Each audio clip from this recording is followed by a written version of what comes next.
Afternoon, everybody.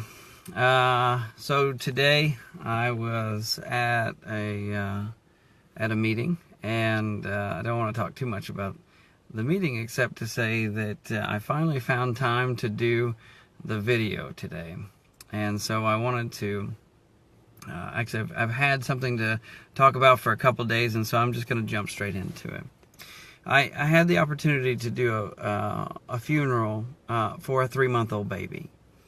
And that is not the most fun thing that I can imagine to do, obviously. But what I realized in doing a funeral for a 3-month-old is that I could bring a message of hope to a funeral for a 3-month-old. Now, how can I do that? Well, I believe that God did not intend for us to live on this earth forever.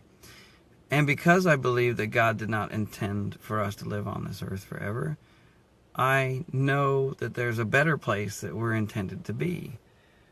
And because I know that there's a better place for us to be, I'm not bound by what happens here on earth as being the end-all be-all.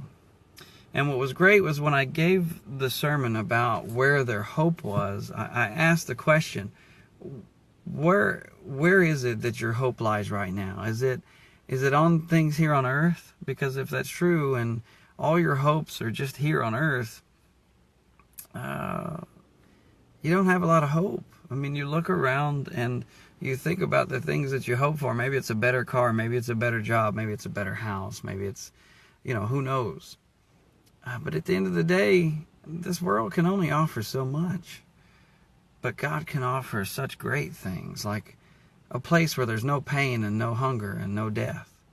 There's a place where we no longer have to struggle against the things we struggle against now. And here's something that really hit me. The parents were amening. They were amening. They were agreeing. They were saying, yes, there's something greater out there, and our hope lies in that, and we'll see our daughter again soon, even though they were putting their daughter to rest that day. It's not an easy thing to consider what it must be like to lose a child. It's not so simple to say, oh yeah, my hope's in heaven, and so none of this stuff matters. But really, when you consider what it is that you believe, my question to you is, how much do you believe it? Is it real? Is heaven real, and the promise of living in heaven with God forever, is that a real thing, or is that just something that you recite or talk about? And here's something even cooler. In the middle of this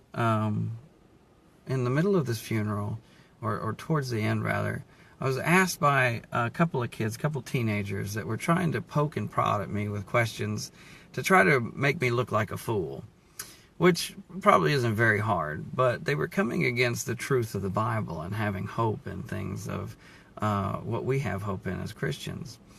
And one of the things that the kids asked, which was a typical question, was, what is the meaning of life? And I really didn't have an answer at first. I didn't know how I would respond to that. And as I began to open my mouth, God said, wait.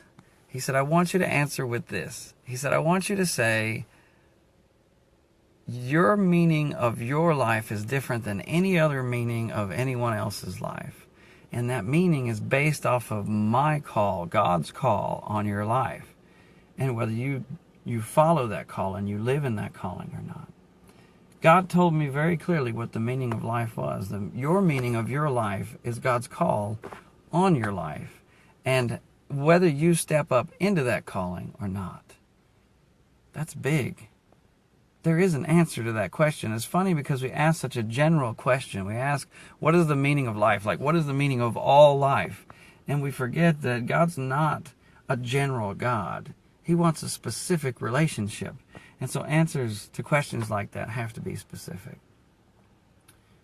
And so I asked the kid, what is God's call on your life? And are you living up to it?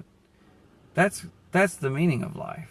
So if that's the meaning of life, and God's call on your life is what defines that, then maybe you should try to find God's call in your life and see if you can live up to His call. That, again, was something amazing for me, because if I was to ask that question any other day, I wouldn't have answered it that way. But God gave me the answer. So now you have the answer. And the question is, can you define God's call on your life? And are you living up to your meaning in life? That's what God gave me this weekend, guys. Love y'all. God bless.